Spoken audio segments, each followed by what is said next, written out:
एक पंडित जी जो है किसी जजमान के यहां से गंगा का किनारा पकड़ा, सोचे शॉर्टकट से जल्दी घर पहुंच जाएंगे। तो रास्ते में स्मशान था, तो एक खोपड़ी पड़ी थी, वो बड़े ज्योतिषाचार्य थे। उन्होंने खोपड़ी में देखा, लिखा था अभी कुछ और बकाया है।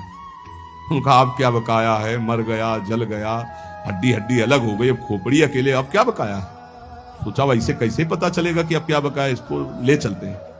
तो एक झोली में डाला और ले गए और एक एकांत कमरे में टांग दिया, जहां जल्दी किसी का हाथ न पहुंचे। देखेंगे भाई इसमें क्या है।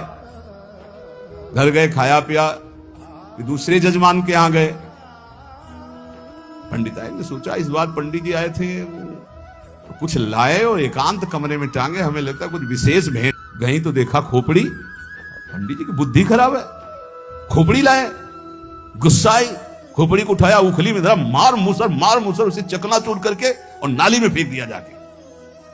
पंडित जी आए जजमान के यहां से अपना पांडित्य कर्म करके अपने कमरे में गए, जो एकांत में टांगी थी। तो कहा कहां है वो झोली। तो बुद्धि खराब, ऐसी अपवित्र चीजें घर में लानी चाहिए। तो बोले क्या किया। बोले सैकड़ों मूसर मार के उसे चूर चूर करके नाली में डाल दिया। बोले यही बकाया था। उसमें लिखा था कि अभी और कुछ बकाया है, तो मुझे पता नहीं था क्या बकाया था। तो ये होना था कि तुम्हारे मूसरों की मार पड़नी थी और नाली में भी पड़ना था। तो अगर राधा नाम की महिमा सुनकर भी राधा नाम जपने में रुचि नहीं आ रही है, तो अभी कुछ है, भाग्य में कुछ बकाया है, वो भोग भोगना है।